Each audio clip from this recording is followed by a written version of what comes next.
Good afternoon. તો last lecture જે આપણે જોઈ ગયા હતા એના અંદર ખૂબ અગત્યનો પ્રશ્ન જે હતો, બરાબર, જે અહીંયા સ્ક્રીન ઉપર હમણાં મૂકેલો મેં, બરાબર. ઘણા વિદ્યાર્થીઓ વાંચતા હતા, ઘણા વિદ્યાર્થીઓ છે એ હજી જોઈન્ટ થાય છે, બરાબર ને. અમુક છે એ ચોપડીમાંથી વાંચતા હોય કદાચ. ઓકે, તો કોઈ પણ રીતે વાંચન કરવું, બરાબર ને, કોઈ બી રીતે વાંચન કરવું. ઓકે, તો માસ્લોનો જરૂરિયાતોનો અગ્રતા ક્રમ એના વિશે આપણે ભણી ગયા, બરાબર છે. ત્યાર પછી નેક્સ્ટ જે છેલ્લો પ્રશ્ન જે છે એ છેલ્લો પ્રશ્ન કયો છે તો જોઈએ, નાણાકીય અને બિન નાણાકીય પ્રોત્સાહનો. પ્રોત્સાહન, એ પ્રોત્સાહનમાં કેવા પ્રોત્સાહન? તો કે એક નાણાકીય પ્રોત્સાહન અને બીજું બિન નાણાકીય પ્રોત્સાહન. આ પ્રોત્સાહનો બે છે. કયા કયા? એક નાણાકીય અને બીજા બિન નાણાકીય પ્રોત્સાહન. ઓકે, એના અંદર જોઈએ તો પહેલા તો પ્રોત્સાહન એટલે શું, કોને કહેવાય પ્રોત્સાહન? વ્યાખ્યા ટીક કરી દેજો. કર્મચારી તેમના કાર્ય પ્રત્યેની અભિરુચિ જળવાય. અભિરુચિ એટલે રસ. અભિરુચિ મતલબ શું થાય? રસ. કોઈ પણ કર્મચારી છે એનો કાર્યમાં રસ જળવાય, તેમજ તેની કાર્યક્ષમતામાં સતત શું થાય? વધારો. ઓકે, કાર્ય પ્રત્યેનો રસ જળવાય અને કાર્યક્ષમતામાં વધારો થાય એવા ઉદ્દેશ્યથી તેમના કર્મચારીઓને વધુ કાર્ય કરવાની પ્રેરણા પૂરી પાડવી, એટલે એને કહેવાય પ્રોત્સાહન. ઓકે, પ્રોત્સાહનનો અર્થ શું આપી શકાય? વ્યાખ્યા શું આપી શકાય? તો કે કર્મચારીની કાર્ય પ્રત્યેની અભિરુચિ જળવાય, એટલે કે કાર્ય પ્રત્યેનો રસ જળવાઈ રહે અને કાર્યક્ષમતામાં સતત શું થાય? વધારો. સતત એની કાર્યક્ષમતા વધે એવા ઉદ્દેશ્યથી કર્મચારીને જે પ્રેરણા આપવામાં આવે, આ પ્રેરણા એટલે એને કહેવાય પ્રોત્સાહન. ઓકે, બે ત્રણ શબ્દો તમારે ખાસ યાદ રાખવાના છે. એક તો કાર્ય પ્રત્યેની અભિરુચિ જળવાય. અભિરુચિ જાળવવી એટલે કાર્ય પ્રત્યેનો રસ જળવાય. બીજું, કાર્યક્ષમતામાં વધારો થાય. જો કાર્ય પ્રત્યે રસ જાળવવો હોય અને કાર્યક્ષમતામાં વધારો કરવો હોય તો કર્મચારીને શું કરવું પડે? તો કે પ્રેરણા આપવી પડે. શું કરવું પડે? પ્રેરણા આપવી પડે. અને આ પ્રેરણા એટલે એને શું કહેવાય? પ્રોત્સાહન. ક્લિયર? પ્રોત્સાહનની વ્યાખ્યા આગળ જોઈએ તો પ્રોત્સાહન છે ને એ કર્મચારીના ઉત્સાહમાં વધારો કરે. ઉત્સાહ એટલે કે કામ કરવાનો જુસ્સો વધારે છે. બીજું તો કે પ્રોત્સાહન એ કામગીરીને પ્રોત્સાહિત કરવાની એટલે ઉત્સાહિત કરવાની પ્રવૃત્તિ છે. પ્રોત્સાહન એ શું કરે? કામગીરીને પ્રોત્સાહિત કરે છે, કાર્ય જુસ્સામાં વધારો કરે છે અને કર્મચારીને એના લક્ષ્ય સુધી પહોંચવામાં, ધ્યેય સુધી પહોંચવામાં મદદરૂપ થાય છે. બરાબર? પ્રોત્સાહન એ કામગીરીને પ્રોત્સાહિત કરે છે અને જે કર્મચારીના લક્ષ્ય સુધી પહોંચવામાં તેને મદદ કરે છે. આ ઉપરાંત પ્રોત્સાહન છે એના બે પ્રકારો છે. તમને પ્રશ્ન અહીંયા બીજો પૂછાય 1 માર્ક્સ માટે, તમે જરા અંડરલાઈન કરી દેજો. બરાબર? કે પ્રોત્સાહનના પ્રકારો કેટલા અને કયા કયા? તમને ચાર્ટ આપેલો જ છે નીચે જુઓ. પ્રોત્સાહનના પ્રકારો મુખ્ય કેટલા છે? તો કે 2. એક નાણાકીય પ્રોત્સાહન અને બીજું બિન નાણાકીય પ્રોત્સાહન. રેડી? પ્રોત્સાહનના પ્રકારો મુખ્યત્વે કેટલા? 2. એક નાણાકીય પ્રોત્સાહન અને બીજું બિન નાણાકીય પ્રોત્સાહન. ઓકે, જોઈએ નાણાકીય અને બિન નાણાકીય એમાં કોનો કોનો સમાવેશ થાય? તો સૌથી પહેલું નાણાકીય પ્રોત્સાહન. નાણાકીય પ્રોત્સાહન ની અંદર કોનો કોનો સમાવેશ થાય? તો આના માટે ચાવી લખી નાખજો. બોસ કઈ નસ બઢતી. ચાવી લખી નાખો. બોસ કઈ નસ બઢતી. રેડી? એના મુદ્દા કઈ ક્રમ અનુસાર જોઈએ તો બોનસ, બીજું કમિશન, સોરી સ એટલે કે સહભાગીદારી, ત્રીજું ક એટલે કે કમિશન, ચોથું ઈ એટલે કે ઇનામ. બરાબર? જો અહીંયા બાજુમાં મુદ્દા આવે છે, જોતા જજો. બરાબર? સૌથી પહેલો મુદ્દો છે બોનસ, પછી નીચે નથી, બાજુમાં છે બોનસ, પછી સહભાગીદારી, પછી કમિશન, ત્યાર પછી ઇનામ, પછી તો કે ન એટલે નફામાં ભાગ, પછી નેક્સ્ટ સલાહ સૂચનો, સ એટલે કે સલાહ સૂચનો અને છેલ્લે ઈ બ એટલે કે બઢતી મતલબ બઢતી. રેડી? બોસ કઈ નસ બઢતી. બરાબર? બોસ કઈ નસ બઢતી. ફરીથી રિપીટ કરું છું. બ એટલે બોનસ, સ એટલે સહભાગીદારી, ક એટલે કમિશન, ઈ એટલે ઇનામ, ન એટલે નફામાં ભાગ, સ એટલે સલાહ સૂચન અને બઢતી એટલે કે બઢતી. ક્લિયર? ઓકે. તો આગળ એના પછી આપણે કીધું પ્રોત્સાહનના પ્રકારો મુખ્ય કેટલા? કે બે. એમાં એક નાણાકીય અને બીજું બિન નાણાકીય. તો નાણાકીય વિશે જોયું. હવે જોઈએ તો બિન નાણાકીય પ્રોત્સાહન. ઓકે, બિન નાણાકીય પ્રોત્સાહનની અંદર જોઈએ તો બિન નાણાકીય પ્રોત્સાહનમાં તો કે કાનોજ સ અન્ય સુવિધા. કાનોજ સ અન્ય સુવિધા. બરાબર? પહેલો મુદ્દો કા એટલે કામની કદર અને સન્માન. કા એટલે કે કામની કદર અને સન્માન. જો તમે ચાવી લખવી હોય તો અહીંયા બધા રેડ કલર જે મુદ્દાઓ છે અને ક્રમમાં જ છે. કાનોજ સ અન્ય સુવિધા. બરાબર? ન દેખાય તો તમે ઝૂમ કરી શકો. બરાબર છે? ઝૂમ ની અંદર તમે ઝૂમ પણ કરી શકો. ઓકે. કામની કદર અને સન્માન, નોકરીની સલામતી, ત્યાર પછી જવાબદારીની સોંપણી, સલાહકાર, અન્ય પ્રોત્સાહન, કલ્યાણકારક પ્રવૃત્તિ અને સુવિધાઓ. ચલો, લખાઈ ગયું? લખાઈ ગયું? ઓકે. ચાલો, તો હવે જોઈએ આપણે સૌથી પહેલા જો પ્રોત્સાહનના પ્રકારો બે કીધા.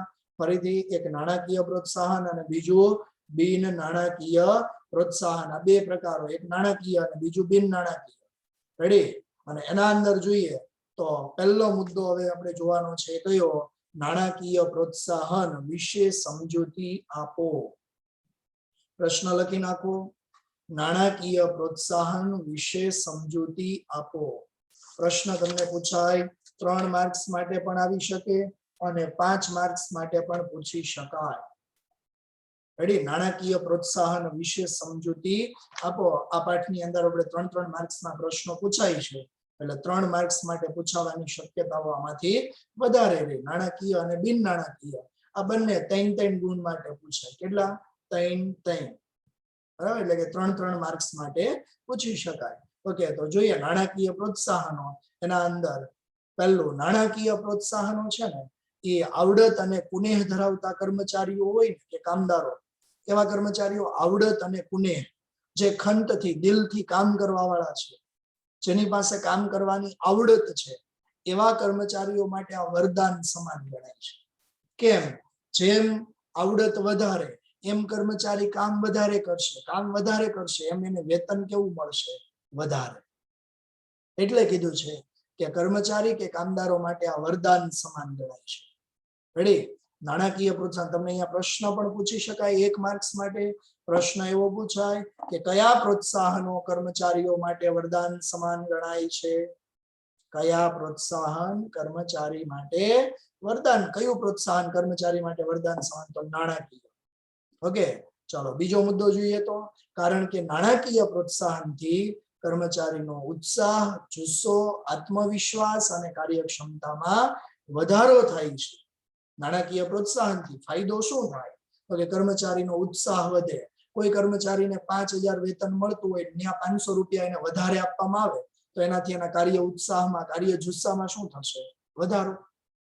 બરાબર? એના બદલે 5000 વેતન હોય એની જગ્યાએ 4000 જ આપવામાં આવે તો કાર્ય જુસ્સો ઘટે. કેમ? ક્યાં પૂરતું વેતન ચૂકવે છે એટલે એનો ઉત્સાહ ઘટે. પણ વધારે વેતન આપવાથી ઉત્સાહમાં શું થાય? વધારો. કેમ? તો કે વધારે નાણાં મળે. સમજાય છે? એટલે નાણાકીય પ્રોત્સાહનો છે ને એમનો ઉત્સાહ, જુસ્સો, આત્મવિશ્વાસ, કાર્યક્ષમતામાં વધારો થાય અને કર્મચારીઓનો આર્થિક સલામતી અને સામાજિક મોભો પણ વધે છે. બીજું, પ્રગતિશીલ અને વ્યાવસાયિક અભિગમ ધરાવતા એકમમાં માલિકો પોતાના એકમમાં કામ કરતા કર્મચારી કે કામદારોને આ મુજબના વિવિધ પ્રોત્સાહનો પૂરા પાડતા હોય છે.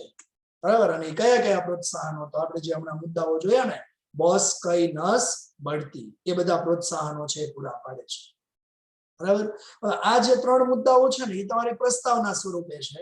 જો તમને પ્રશ્ન એવો પૂછવામાં આવે કે નાણાકીય પ્રોત્સાહન વિશે સમજૂતી આપો, તો આ 3 મુદ્દા લખવાની જરૂર નથી, પ્રસ્તાવના લખવાની જરૂર નથી, સીધો તમારે મુદ્દા જ લખવાના. એમાં સૌથી પહેલો મુદ્દો જોઈએ તો કયો છે? તો કે નફામાં ભાગ. ચોપડીના ક્રમ પ્રમાણે જોઈએ તો એમાં પહેલો મુદ્દો કયો છે? નફામાં ભાગ. ઓકે, નફામાં ભાગ. એકમને મળતો અધિક નફો. અધિક એટલે વધારે નફો મળે, બરાબર, ધારણા કરતા વધારે નફો મળે. તો એ જે વધારે નફો મળ્યો છે, એ નફો કોના કારણે વધારે મળ્યો? તો કે નિયોજક અને કર્મચારી આ બેયનું સંયુક્ત પ્રયાસનું પરિણામ છે. નિયોજક એટલે ધંધાના માલિકો, ધંધાના સંચાલકો, અને બીજા કોણ? કર્મચારી. કોઈ ધંધાકીય એકમ છે એને વધારે નફો મળે છે, તો એ શાના કારણે વધારે નફો મળે? ફક્ત નિયોજકના કારણે નફો વધારે થશે? તો કે નહીં. ખાલી સંચાલન કરનાર સારું સંચાલન કરે તો જ એકમમાં નફો વધી જાય? નહીં, એવું જરૂરી નથી. તો ફક્ત કર્મચારી કામ કરશે તો નફો વધી જશે? નહીં. આ બંનેનું સંયુક્ત પ્રયાસથી નફામાં શું થાય? વધારો. ખ્યાલ આવે છે? એકમને મળતો અધિક નફો એ નિયોજક અને કર્મચારી, એકમના સંચાલકો અને કર્મચારી, આ બંનેના સંયુક્ત પ્રયાસનું પરિણામ છે. અને આ નફામાંથી ચોક્કસ ભાગ, આ જે નફો થાય છે એ નફામાંથી ચોક્કસ ભાગ કામદારોને નાણાં સ્વરૂપમાં વેતન ચૂકવાય છે. વેતન ઉપરાંત જે વધારાનો નફો આપવામાં આવે ને, તો એને કહેવાય નફામાં ભાગ. નફામાં ભાગ એટલે શું? નફામાં ભાગ કોને કહેવાય? તો કર્મચારી એકમને થતો નફાનો ચોક્કસ ભાગ કામદારોને નાણાં સ્વરૂપમાં વેતન ઉપરાંત ચૂકવવામાં આવે ને, તો એને નફા ભાગ કહેવાય. અહીંયા વ્યાખ્યા તરીકે પૂછી શકાય 1 માર્ક્સ માટે, તો ટીક કરી દેજો. નફા ભાગ એટલે શું? બરાબર. નફા ભાગ કોને કહેવાય? તો એકમના નફામાંથી ચોક્કસ ભાગ કામદારોને નાણાં સ્વરૂપમાં, જો કર્મચારીને વેતન તો ચૂકવાય જ છે, બરાબર. માની લો કે કોઈનું 50,000 રૂપિયા વેતન હોય તો એ વેતન તો મળે જ છે, પણ જ્યારે એકમ વધારે નફો કરે ત્યારે કર્મચારીને વેતન ચૂકવવું ઉપરાંત વધારાનો બીજો નફાનો જે ભાગ આપવામાં આવે ને, એને કહેવાય નફા ભાગ. રેડી? આ પહેલો મુદ્દો થયો નફા ભાગ, નફામાં ભાગ. ચાલો બીજો મુદ્દો જોઈએ, તો એ છે સહભાગીદારી. બીજો મુદ્દો શું છે? સહભાગીદારી. ઓકે, સહભાગીદારી કોને કહેવાય? વ્યાખ્યા ટીક કરી દેજો. તારા વિડીયો ઓન રાખો એટલે મને ખ્યાલ આવે તમે સાથે ટીક કરતા હોય, બરાબર. મારે પાછું આગળ બોલવાનું શરૂ કરવું એ મને થોડોક અંદાજ આવે, હે ને? ઓકે, તો ટીક કરી દેજો. કર્મચારી કે કામદારોને એકમની માલિકી, જો કર્મચારી કે કામદારોને એકમની માલિકી, બીજું સંચાલન અને નફાની વહેંચણીમાં ભાગીદાર બનાવે. શું કીધું? એક કર્મચારી કે કામદારો મતલબ એકમમાં કામ કરતા કર્મચારીને એકમની માલિકી સોંપવામાં આવે, બીજું સંચાલન અને નફાની વહેંચણીમાં જો ભાગીદાર બનાવવામાં આવે ને, તો એને કહેવાય સહભાગીદારી. વ્યાખ્યા ટીક કરી દેજો. સહભાગીદારી એટલે શું? સહભાગીદારી કોને કહેવાય? તો કર્મચારી કે કામદારોને એકમની માલિકી, સંચાલન અને નફાની વહેંચણીમાં શું કરવામાં આવે? ભાગીદાર બનાવવામાં આવે, તો એને કહેવાય સહભાગીદારી. અને આગળ જોઈએ તો સહભાગીદારી કર્મચારી કે કામદારો એકમના, કર્મચારી કે કામદારો એકમના સહભાગીદાર બનવાથી એકમના માલિકોને ઉત્પાદન વૃદ્ધિ અને ઔદ્યોગિક શાંતિ પ્રાપ્ત કરવાનું કાર્ય કેવું બને છે? સરળ. રેડી? કર્મચારી કે કામદારોને એકમના સહભાગીદાર બનાવે, સહભાગીદાર બનાવે, જેનાથી શું થાય? હવે જો માલિક કર્મચારીને ભાગીદાર બનાવી દેવામાં આવે એટલે ભાગીદારો જે કામ કરતા હતા એ કામ હવે કોણ કરશે? તો કે કર્મચારી. ખ્યાલ આવે છે? કર્મચારી કે કામદારો એકમના સહભાગીદાર બનાવવાથી એકમના માલિકોને ઉત્પાદન વૃદ્ધિ અને ઔદ્યોગિક શાંતિ પ્રાપ્ત કરવાનું કાર્ય કેવું બને છે? સરળ. ઓકે, તો આ બીજો મુદ્દો થયો સહભાગીદારી. ત્રીજો મુદ્દો શું કીધો? બઢતી. બઢતી એટલે શું? જો આપણે આગળ પણ ભણી ગયા છીએ. બઢતી કોને કહેવાય? તો કર્મચારીને એના વર્તમાન હોદ્દા પરથી જે જગ્યા પર હાલમાં કામ કરે છે ત્યાંથી એના કરતા ઊંચા હોદ્દા ઉપર લઈ જવામાં આવે. શું કરવામાં આવે? એના કરતા ઊંચા હોદ્દા ઉપર લઈ જવામાં આવે તો એને કહેવામાં આવે સહભાગીદારી, સોરી બઢતી. બરાબર? કર્મચારીને વર્તમાન હોદ્દા પરથી એના કરતા ઊંચા અથવા એને બીજું શું કહેવાય તો કે વધુ લાભદાયી. વધુ લાભદાયી એટલા માટે કે કોઈ કર્મચારીને બઢતી આપવામાં આવે તો બઢતી આપવાથી એક તો એનો હોદ્દો ઊંચો જાય, બીજું સાથેની સત્તા, જવાબદારી, માન સન્માન, પ્રતિષ્ઠા, વેતન આ બધામાં વધારો થાય છે. ખ્યાલ આવે છે? કર્મચારીને ઊંચો હોદ્દો મળે, સાથે લાભદાયી એટલા માટે કીધું કે હોદ્દો એ ઉપરાંત એને સત્તા, જવાબદારી, માન સન્માન, પ્રતિષ્ઠા, વેતન આ બધાના પ્રમાણમાં શું થાય? વધારો. આ બધા લાભ થાય છે. એટલે અહીંયા કીધું કે કર્મચારીને તેમના વર્તમાન હોદ્દા પરથી એના કરતા ઊંચા કે વધુ લાભદાયી હોદ્દા પર મૂકવામાં આવે તો એને શું કહેવાય? બઢતી. રેડી? અને કર્મચારીઓની સત્તા અને જવાબદારી, ફરજો, વેતન આ બધામાં વધારો થાય. કોના કારણે? બઢતીના કારણે. બઢતીથી થતા ફાયદા. બઢતીથી શું ફાયદો થાય? તો બઢતીથી એક તો કર્મચારીની સત્તા વધે, બીજું જવાબદારી વધે, ફરજો, બરાબર? જવાબદારી કે ફરજ અને વેતનમાં શું થાય છે? વધારો. આ ઉપરાંત બીજું એવું કીધું કે બઢતીના કારણે કર્મચારીની કાર્યશક્તિ અને કાર્યજુસ્સો પણ વધે છે. બઢતીના કારણે શેમાં વધારો થાય છે? કર્મચારીની કાર્યશક્તિ કે કાર્યજુસ્સામાં શું થાય? વધારો.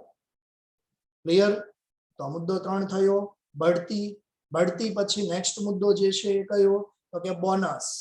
બોનસની અંદર જોઈએ તો વર્ષના અંતે નક્કી થતા નફામાં કામદારોનું પ્રદાન હોય. પ્રદાન એટલે યોગદાન. વર્ષના અંતે જો નફો કે નુકસાની નક્કી ક્યારે થાય? ખબર ક્યારે પડે? તો કે વર્ષ પૂરું થાય ત્યારે, હિસાબ થાય ત્યારે. બરાબર? કોઈ પણ ધંધાકીય એકમે નફો કર્યો કે નુકસાન એની ખબર ક્યારે પડે? તો કે નફો કે નુકસાની વર્ષના અંતે. બરાબર? અને એ નફામાં કોનું પ્રદાન હોય, કોનું યોગદાન હોય? તો કે કર્મચારીનું. હોય કે ન હોય? કર્મચારીના કારણે એકમને શું થાય છે? તો કે નફો. ખ્યાલ છે? એટલે કર્મચારીનું પ્રદાન હોય છે. આથી બોનસના કાયદા પ્રમાણે દર વર્ષે ગણાતા નફાના અમુક ટકા કર્મચારીને વર્ષના અંતે શું કરવામાં આવે? બોનસ આપવામાં આવે. જો તમને પ્રશ્ન તરીકે અહીંયા પૂછાય, ટૂંકો પ્રશ્ન MCQ VSQ તરીકે આવી શકે કે બોનસ ક્યારે ચૂકવાય? તો વર્ષના અંતે, દિવાળી ઉપર નહીં. ખાસ યાદ રાખજો. ઘણા લખે છે બોનસ ક્યારે ચૂકવાય? તો લખે દિવાળી ઉપર. દિવાળી ઉપર તો આપણે અહીંયા એવી પ્રથા છે કે દિવાળી ઉપર બોનસ, પણ ખરેખર બોનસ ક્યારે ચૂકવાય? વર્ષના અંતે. કયો બોનસ છે એ ક્યારે ચૂકવવામાં આવે? વર્ષના અંતે, વર્ષ પૂરું થાય ત્યારે. અને શેના આધારે? નફાના આધારે બોનસ ચૂકવવામાં આવે છે. રેડી? તો આ બોનસનો મુદ્દો થયો. બોનસ પછી કમિશન. ઓકે. એકમના માલિકો વેચાણ વધારવાના હેતુથી વેચાણ સાથે સંકળાયેલા કર્મચારી માટે અલગ અલગ વેચાણના લક્ષ્યાંકો અને આ લક્ષ્યાંકોના સંદર્ભમાં કમિશનનો દર પણ કેવો નક્કી કરે? અલગ અલગ, જુદો જુદો. જો કમિશન શા માટે હોય? તો કે વેચાણ વધારવા માટે. વેચાણ સાથે સંકળાયેલા કર્મચારી હોય ને એને કમિશન આપવામાં આવે. કહેવામાં આવે કે દિવસ દરમિયાન જો તમે 500 વસ્તુનું ઉત્પાદન કરો ત્યાં સુધી કોઈ કમિશન ન મળે, પણ 500 વસ્તુ પછી તમે માની લો કે 50 વસ્તુનું વધારે વેચાણ કર્યું તો એના ઉપર 10% કમિશન. 100 વસ્તુનું વધારે વેચાણ કર્યું તો એના ઉપર 20% કમિશન. ખ્યાલ આવે છે? અને જો ડબલ વેચાણ કરો તો એના ઉપર 25% કમિશન. સમજ પડે છે? કમિશન કઈ રીતે? તો કે વસ્તુના વેચાણ ઉપર, વેચાણ સાથે સંકળાયેલું હોય. કે 500 વસ્તુનું તો વેચાણ કરવાનું છે, પણ જો એનાથી વધારે વેચાણ કરો તો 10%, 15%, 20%, 25% જેટલું કમિશન આપવામાં આવે. મતલબ પગાર ઉપરાંત વધારે કર્મચારીઓને આટલી રકમ મળે.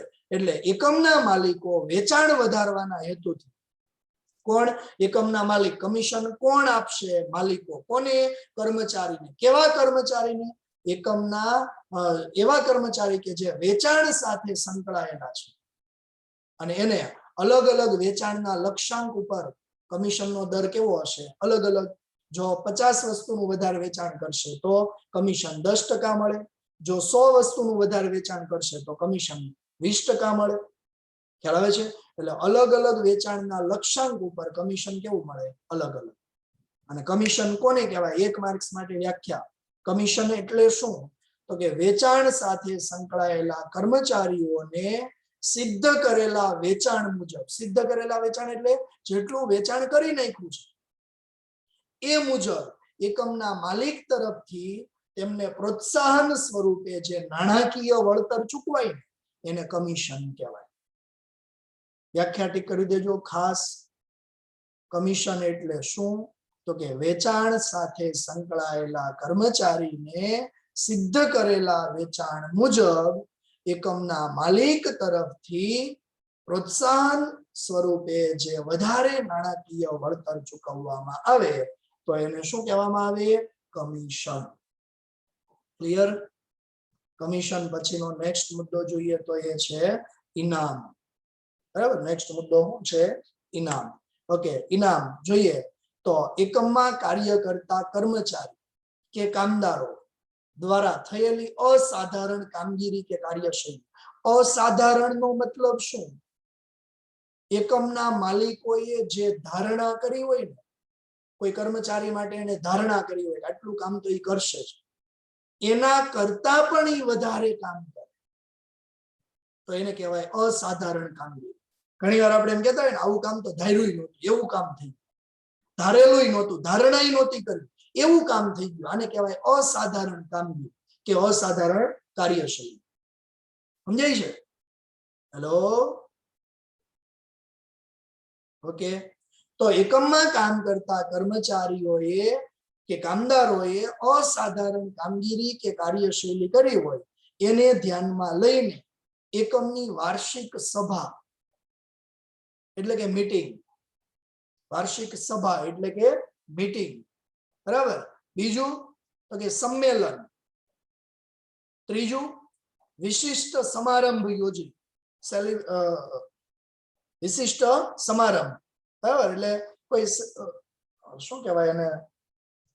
સેલિબ્રેશન કરવું, ઉજવણી કરવી, બરાબર? સમારંભ યોજવો, બરાબર? તો સમારંભ યોજી અને એકમના માલિક તરફથી કર્મચારીને, જો ફરીથી કહું છું તમને કે એકમમાં કામ કરતા જે કામદારો છે એની અસાધારણ કામગીરી કે કાર્યશૈલીને ધ્યાનમાં રાખીને એકમના માલિક તરફથી જ્યારે કોઈ સભા, વાર્ષિક સભા, સંમેલન કે પછી સમારંભ યોજી અને એકમના માલિક તરફથી કર્મચારી કે કામદારોને આ સેવા બદલ જે પુરસ્કાર, પ્રમાણપત્ર આપવામાં આવે, મતલબ સર્ટિફિકેટ, બરાબર? કે પછી ચંદ્રક, બરાબર? આપી અને એનું જાહેરમાં સન્માન કરવામાં આવે તો એનાથી એનો જુસ્સો, ધગશ અને કાર્યક્ષમતામાં શું થશે?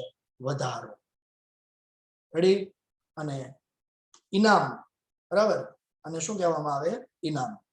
ફરીથી, એકમમાં કાર્ય કરતા કર્મચારી કે કામદારોની એમણે કરેલી અસાધારણ કામગીરી બદલ એમને કોઈ વાર્ષિક સભા, સંમેલન કે વિશિષ્ટ સમારંભ યોજી અને એકમના માલિક તરફથી કર્મચારી કે કામદારોને એમણે આપેલી સેવા બદલામાં એને જે પુરસ્કાર આપવામાં આવે, એવોર્ડ આપવામાં આવે, એને પ્રમાણપત્ર આપવામાં આવે કે પછી એને ચંદ્રક આપીને એને સન્માનિત કરવામાં આવે તો એનાથી એનો જુસ્સો, ધગશ અને કાર્યક્ષમતામાં શું થાય?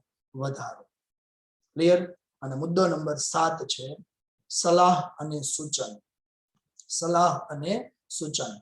જો કામદારો છે ને એ ઉત્પાદન કાર્ય સાથે સતત સંકળાયેલા હોય, કોઈ પણ કર્મચારીઓ છે, કર્મચારી ઉત્પાદન વિભાગમાં કામ કરતા કર્મચારી ઉત્પાદન કાર્ય સાથે સંકળાયેલા હોય, સ્વાભાવિક છે. કામદારો એ ઉત્પાદનના કાર્ય સાથે સતત સંકળાયેલા હોય છે અને તેઓએ ઉત્પાદન પ્રક્રિયાને વધારે સારી અને કાર્યક્ષમ બનાવવા માટે જે સલાહ સૂચન કોને કરે? તો કે એકમના માલિકોને આપે. કોણ સલાહ સૂચન કરે? કામદારો. કેમ? કામદારો ઉત્પાદન સાથે સંકળાયેલા છે તો ઉત્પાદન પ્રક્રિયામાં એને કંઈક ફેરફાર કરવા જેવું લાગે. કોને ફેરફાર કરવા જેવું લાગે? કર્મચારી. ત્યારે એવા કર્મચારી એ માલિકોને સલાહ સૂચન આપે અને એ સલાહ સૂચન આપવાથી શું થાય તો કે ઉત્પાદનની પડતર નીચી આવે. બરાબર, સલાહ સૂચન આપવાથી ઉત્પાદનની પડતરમાં શું થાય ઘટાડો. જો પડતર ઘટે તો આવી સલાહ સૂચન આપવા માટે કર્મચારીને જે નાણાકીય પ્રોત્સાહન આપવામાં આવે છે. બરાબર, આને કહેવાય સલાહ અને સૂચન માટેનું પ્રોત્સાહન. અને શું કહેવાય? સલાહ અને સૂચન માટેનું પ્રોત્સાહન. ચલો, સમજ પડી ગઈ એટલે સુધી? ઓકે, સમજ પડી હોય હાથ ઊંચો કરો. સરસ, વેરી ગુડ. તો આ પહેલો મુદ્દો થયો, પહેલો પ્રશ્ન થયો આપણો. બરાબર, પહેલો પ્રશ્ન શું હતો તો કે નાણાકીય અને બિન નાણાકીય અને બિન નાણાકીય પ્રોત્સાહન. એમાં પહેલું હતું નાણાકીય પ્રોત્સાહન. રેડી, નાણાકીય પ્રોત્સાહન વિશે આપણે જોયું. હવે જોઈએ તો એના પછી છે બિન નાણાકીય પ્રોત્સાહન.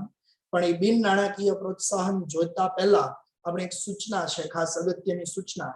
એ એવી છે કે તમારા ટાઈમ ટેબલમાં થોડોક ફેરફાર કરેલો છે. ટાઈમ ટેબલ તમારી સ્ક્રીન ઉપર તમને દેખાશે. ઓકે, તો હવે પછીનું તમારું ટાઈમ ટેબલ છે આ પ્રમાણેનું રહેશે. બરાબર, કારણ કે બોર્ડની પરીક્ષા છે એને થોડો ધક્કો માર્યો તો આપણી પાસે સમય છે હવે થોડો વધારે મળશે. બરાબર, આમ તો અને પરિવર્તનશીલતા કહેવાય. પરિવર્તનશીલતા વિશે આપણે ઘણીવાર મુદ્દો આવ્યો ને. પરિવર્તનશીલતા એટલે ફેરફારો. બરાબર ને, પરિવર્તનશીલતાનો મતલબ શું થાય? ફેરફાર, સમય અનુસાર ફેરફાર કરવો પડે. થોડા જ સમય પહેલા આપણે એકાઉન્ટના લેક્ચરમાં વધારો કર્યો, બરાબર ને, 3 કલાકની જગ્યાએ અમુક દિવસ 4 કલાક કર્યું હતું ને આપણે. બરાબર, કેમ તો કે પરીક્ષા નજીક આવી જતી હતી, કોર્સ બાકી હતો. એના બદલે હવે પરીક્ષા દૂર ગઈ તો પાછા લેક્ચર છે આપણે થોડાક ઘટાડી દીધા છે. બરાબર, એટલે ધીમે ધીમે કન્ટિન્યુઅસ આપણે વર્ક કરીએ. થોડું તમે સાથે સાથે તૈયારીઓ પણ કરતા જાઓ. એને ધ્યાનમાં રાખી અને આપણું જે ટાઈમ ટેબલ છે એ આ પ્રમાણેનું હવે પછીથી, એટલે કે અત્યારે આ પ્રમાણે જ એપ્લાય થશે. આજે તમારે BA અને પછી એકાઉન્ટ 2 જ લેક્ચર. બરાબર, અને લેક્ચરની અંદર તમે જુઓ તો 2 થી 5 નો સમય છે ને, એમાં ફક્ત સોમવારે એક જ દિવસ 3 પીરિયડ હશે. બાકીના બધા દિવસ કેટલા? 2 લેક્ચર. અને રવિવારે સંપૂર્ણ રજા. ઘણા એમ કહેતા હોય રવિવારે રજા નથી રાખતા આપણે, તો હવેથી રવિવારે રજા, મોજ કરવાની, પણ ઘરમાં રહી. બરાબર ને? ઓકે, તો આ પ્રમાણેનું તમારું time table ready. Time table કોઈને જો લખવું હોય તો લખી લો. 1-2 મિનિટનો સમય આપું છું, અથવા તમે સ્ક્રીનશોટ લઈ લો. થોડું ઝૂમ કરીને સ્ક્રીનશોટ લઈ લો તો પણ ચાલે ને, તો આવી જાય ને. રેડી, તો જે કરવું 1-2 મિનિટનો સમય છે ત્યાં સુધીમાં તમારે લખવું એટલે લખી નાખો, અથવા સ્ક્રીનશોટ લઈ લો. અને આગળનો જે પ્રશ્ન ચાલ્યો એ ત્યાં સુધીમાં કોઈને જો લખવું ન હોય તો એ વાંચી જાવ. બરાબર ને? ઓકે, જોઈ જાવ હાલો ફટાફટ.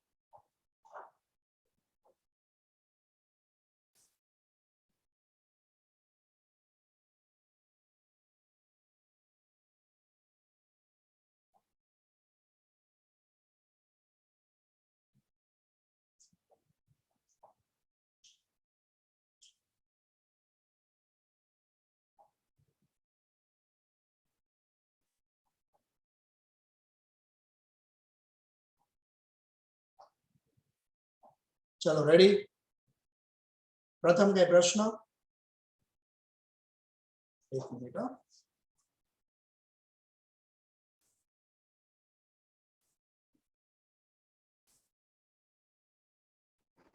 બોલો પ્રથમ. હા સર, એકાઉન્ટ અને સ્ટેટમાં કયા કયા સર આવશે? સ્ટેટની અંદર હા એ આમાં તમને કીધું નથી, પણ એ છે ને લવજી સર અથવા પારસ સર બેમાંથી જે લેક્ચર લઈ, તમારી પાસે ચોપડા તો બધા હોય જ છે સાથે, બાજુમાં લઈને જ બેસવાનું છે. જે અહીંયા તમને ચહેરો દેખાય એ ભણવાનું શરૂ કરી દેવાનું. આમાં અત્યારે ક્લાસ ઉપર તો આવવાનું એવું કંઈ છે નહીં, નહીતર એમ થાય કે વિષય આ પ્રમાણે હારે લાવવો પડે, ચોપડા આ પ્રમાણે લાવવા પડે. બરાબર ને? અનુકૂળતા પ્રમાણે બધા લેશે. એમાં શું થાય, ઘણી વાર કોઈ ટોપિક એવો હોય કે જે અધૂરો છોડી શકાય એમ ન હોય તો કન્ટિન્યુઅસ લેક્ચર લઈ લેતા હોય કોઈ શિક્ષક. બરાબર, એટલે એ રીતનું રહેશે. ઓકે,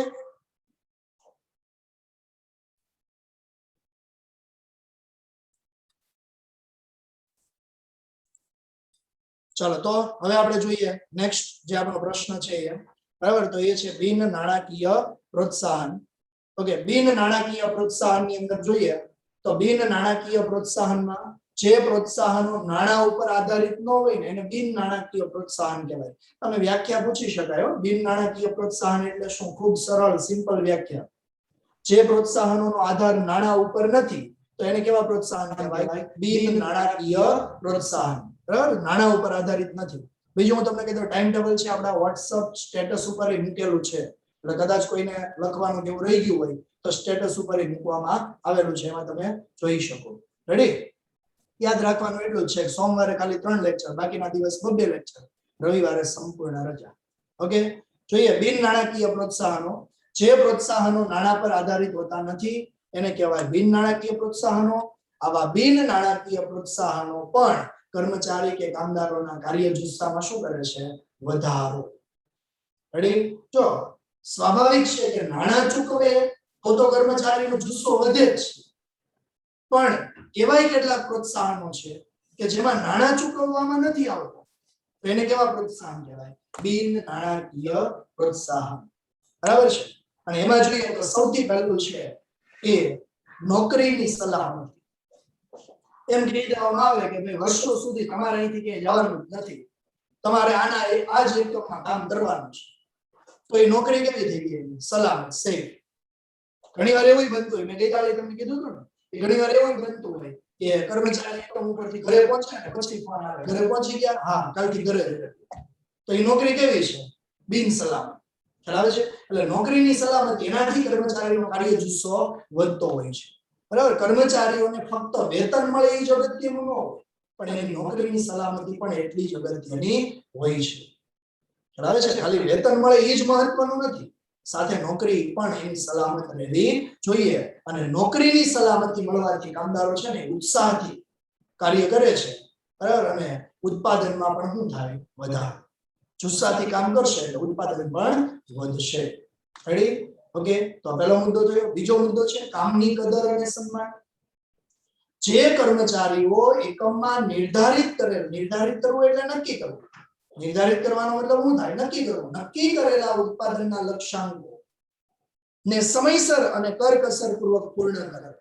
કરકસરપૂર્વક એટલા માટે ઘણીવાર છે એ ઉત્પાદન ફટાફટ કરવામાં ઘણીવાર તો કે ગુણવત્તા ન જળવાય, બીજો ખર્ચો વધી જતો હોય, એવું ન થવું જોઈએ. ખર્ચ વધવો પણ ન જોઈએ અને સમયસર ઉત્પાદનનો લક્ષ્યાંક પૂરો થાય એવા કર્મચારીને તો કે જાહેરમાં સન્માન કરવામાં આવે. અને આનાથી તો કે કર્મચારીનો જુસ્સો વધે છે, એને કામ કરવાની પ્રેરણા મળે છે. બરાબર? તો કામની કદર ટૂંકમાં થાય છે શું? કામની કદર અને સન્માન. બે વાત હોય. કોઈ કર્મચારીએ કામ કર્યું છે, સારું કામ કર્યું છે, બરાબર, તો બે રીતે એને કહી શકાય. એક તો એમાં હું નવાઈ છે એવું કામ તો બધાથી થાય, તો ઉલટાનો એનો જુસ્સો ઘટે. બરાબર? પણ એમ કહેવામાં આવે એના જ કામ માટે બહુ સરસ કામ કર્યું, સારી વાત છે, તો એનાથી એનો કાર્ય ઉત્સાહ વધે છે. એટલે કદર અને સન્માન થવું જોઈએ. તો એ પણ એક કેવું પ્રોત્સાહન. આમાં ક્યાંય નાણાં નથી ચૂકવાતા. બરાબર? એટલે બિન નાણાકીય પ્રોત્સાહન કહેવાય. બીજું જવાબદારીની સોંપણી. કોઈને જવાબદારી સોંપવામાં આવે ને એનાથી એનો કાર્ય જુસ્સો વધતો હોય. 50 લોકો એકમમાં કામ કરતા હોય ને એમાંથી કોઈ 2 વ્યક્તિને કોઈ સ્પેશિયલ જવાબદારી આપવામાં આવે તો એના ઉપર કર્મચારી ઉપર એ ઉપરી અધિકારીએ વિશ્વાસ મૂક્યો છે, બરાબર, એવું માની અને કર્મચારીનો કાર્ય ઉત્સાહ વધે છે. રેડી? કર્મચારીને કાર્યમાં પ્રોત્સાહિત કરવા માટે અધિકારી દ્વારા, ઉપરી અધિકારી દ્વારા તાબેદારોને કે અન્ય કર્મચારીને તાલીમ અને દોરવણી આપવા વિશેની વિશેષ જવાબદારી સોંપવામાં આવે છે. બરાબર? અને આવી જવાબદારીની સોંપણીથી કર્મચારીનો વિશ્વાસ વધે છે અને વધારે કામ કરવાની પ્રેરણા પણ મળે છે. નેક્સ્ટ મુદ્દો જોઈએ તો એ છે સલાહકાર. સલાહકાર જ્યારે કર્મચારીઓ શ્રેષ્ઠ કાર્યશૈલીનું સાતત્ય, શ્રેષ્ઠ કાર્યશૈલી એટલે કાર્ય કરવાની રીત, કાર્ય કરવાની પદ્ધતિ, લાંબો સમય સુધી એક જ પદ્ધતિથી કામ કરે અથવા એ કાર્યશૈલીનું સાતત્ય જાળવી રાખે, એક સરખું કાર્ય સતત ને સતત કર્યા કરે, તો ત્યારે એવા કર્મચારીના અનુભવનો લાભ લેવામાં આવે, એમની પાસેથી મંતવ્યો લેવામાં, અભિપ્રાયો લેવામાં આવે. ટૂંકમાં કહેવાય તો સંચાલકો છે, એકમના માલિકો છે, આવા કર્મચારીઓ પાસેથી સલાહ સૂચન લે, એના અભિપ્રાયો કે મંતવ્યો લે, એનાથી એનો કાર્ય જુસ્સો વધતો હોય છે. અને કર્મચારીના જ્યારે આવા અભિપ્રાયો લેવામાં આવે ને ત્યારે કર્મચારી એકમનો મહત્વનો હિસ્સો છે, ભાગ છે એવું સમજી અને તે પ્રોત્સાહિત થાય છે. ઓકે, નેક્સ્ટ એના પછી જોઈએ તો કલ્યાણકારક પ્રવૃત્તિઓ અને સુવિધાઓ.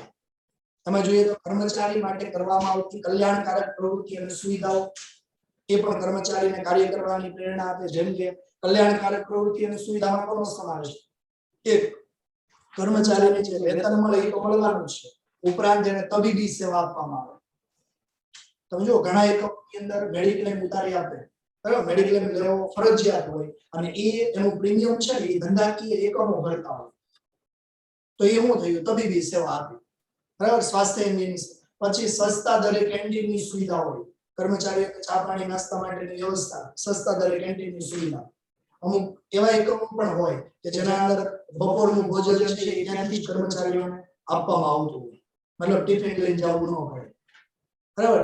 કેન્ટીનની સુવિધા, પુસ્તકાલય, પછી પગાર સહિતની રજાઓ, એવી રજાઓ કે જેમાં એનો પગાર વેતન છે એ શરૂ થઈ જાય, બરાબર. રમત ગમત માટેના ગ્રાઉન્ડ હોય, એના સાધનો હોય, મનોરંજનની પ્રવૃત્તિઓ. ટૂંકમાં આ બધી જ કેવી પ્રવૃત્તિઓ છે? તો કે કલ્યાણકારી પ્રવૃત્તિઓ અને સુવિધાઓ. આનાથી કર્મચારીનો કાર્ય ઉત્સાહ વધે છે, કાર્ય જુસ્સો વધે છે, અને કર્મચારી ખંત, ઉત્સાહ અને કાર્યક્ષમતાથી પોતાનું કામ કરતા હોય છે. અને લાસ્ટ મુદ્દો છે એમાં કયો? તો કે અન્ય પ્રોત્સાહન. અન્ય પ્રોત્સાહનોની અંદર કર્મચારીઓ જે કામ કરે છે ને એ કામ કરવા ઉપરાંત એને વેતન તો મળે છે, વેતન ઉપરાંત બીજું તો કે રહેઠાણની સગવડ, રહેવા માટેની સુવિધાઓ આપવામાં આવે. બીજું તો કે જીવન વીમો ઉતારી આપે, એમના બાળકોને શિક્ષણની ફી, એના પુસ્તકોનો ખર્ચો, આ બધું એકમ દ્વારા. પછી ઘરથી એકમ સુધી, એકમથી ઘર સુધી વાહનની સુવિધા. ઘણી કંપનીઓ સ્ટાફ બસ પ્રોવાઈડ કરે છે, એમાં અમુક છે કદાચ એની ફી લઈ લેતા હોય, અમુક ન પણ લેતા હોય, બરાબર. તો વાહનની સુવિધાઓ આપવામાં આવતી હોય. તો આ અન્ય પ્રોત્સાહનો થયા, બરાબર. તો આવી રીતે અહીંયા જે આના માટેની ચાવી હતી, આનો જુસ્સો, અન્ય સુવિધા, બરાબર. નાણાકીય પ્રોત્સાહન અને બિન નાણાકીય પ્રોત્સાહન, આ બે મુદ્દાઓ છે. બંને પ્રશ્નો છે 3-3 ગુણ માટે આવી શકે, 3-3 માર્ક્સ માટે પૂછી શકાય. રેડી?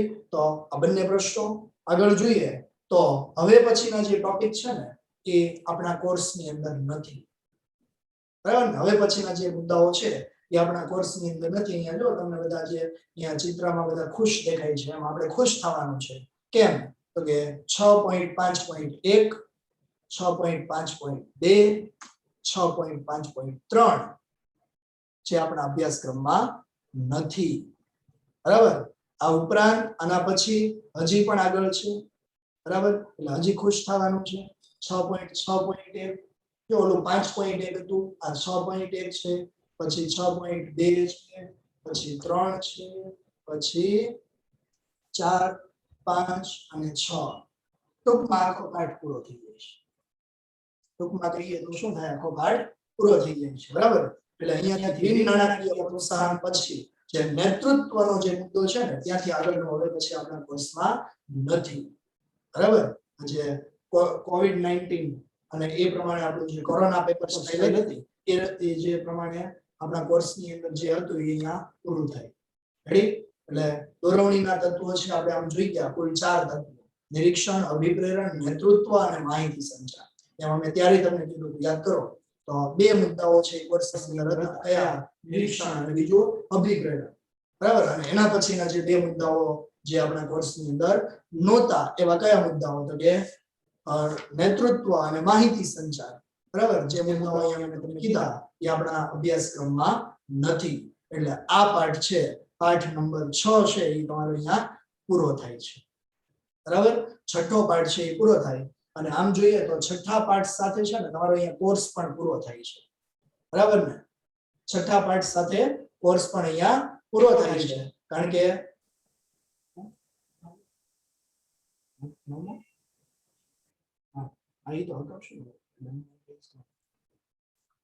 સંભળાયું નથી ને?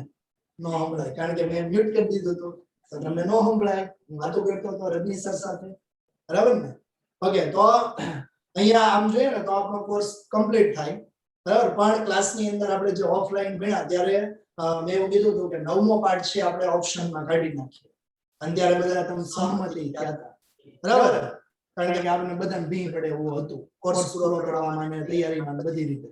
પણ હવે તમને તૈયારીનો સમય થોડો વધારે મળે છે અને હવે આપણને ભણવાનો સમય મળે છે. તમને સમય મળશે તો મળવાનો જ છે, અને અમને નહીં મળે, તમને નહીં મળે. રેડી? એટલે હવે પછી આપણે 9મો પાઠ શરૂ કરવાનો છે. રેડી? 9મો પાઠ જ્યાં સુધી ચાલશે ત્યાં સુધી. એવું ફિક્સ હું એવું નથી કહેતો કે હું પૂરો કરી જ દઈશ, બરાબર, પણ જેટલો ચાલે, કારણ કે હવે આપણે લેક્ચર એ બબે થઈ ગયા, એટલે સોમવાર અને મંગળવાર બે જ દિવસ આમાં પીરિયડ આવશે, બરાબર. એટલે એ પ્રમાણે હજી આપણી પાસે સમય છે, એટલે એ સમય પ્રમાણે આપણે ચલાવશું. અને બીજું એટલા માટે કે પરીક્ષાની તારીખ જાહેર કરશે ને તો તરત પાછું આપણે ગાલા એસાઇનમેન્ટ થોડુંક સોલ્વ કરાવવું છે. એટલે કદાચ એવો જો તારીખ વહેલી આવી જાય ને આપણે પાઠ હજી અધૂરો હશે તો એ અધૂરો મૂકી નહીં, આપણે ગાલા એસાઇનમેન્ટ સોલ્વ કરાવવું જરૂરી, એટલે એ પહેલા કરશું, બરાબર. પણ અત્યારે હજી આપણે નેક્સ્ટ પીરિયડ થી એટલે કે આવતા સોમવારથી આપણે 9મો પાઠ છે એ ભણવાનું શરૂ કરશું. ઓકે, તો અહીંયા આ પાઠ છે તમારો પૂરો થાય. હવે નેક્સ્ટ લેક્ચર ની અંદર પાઠ નંબર 9 જોશું, બરાબર. અને ત્યારે ફરીથી મળીશું પાછા. હવે આના પછી તમારે જે એક લેક્ચર છે એકાઉન્ટનો, એટલે અત્યારે પૂરું નથી થઈ જતું, આના પછી એક પીરિયડ એકાઉન્ટનો છે, બરાબર, પછી નથી. આજથી તમારા લેક્ચર કાયમ માટે કેટલા છે? બે. ફક્ત સોમવારે 3 લેક્ચર, મેં ટાઈમ ટેબલ હમણાં તમને બતાવ્યું તે પ્રમાણે. ઓકે, તો રજની સરે જે આગળના લેક્ચરમાં ભણાવ્યું હતું એ પાકું કરવા માંડજો એવું કહે છે. ઓકે, ત્યાં સુધી વાંચી જાઓ. હવે 15 મિનિટનો ટાઈમ છે તમારી પાસે, ત્યાં સુધીમાં એકાઉન્ટ વાંચી જાઓ.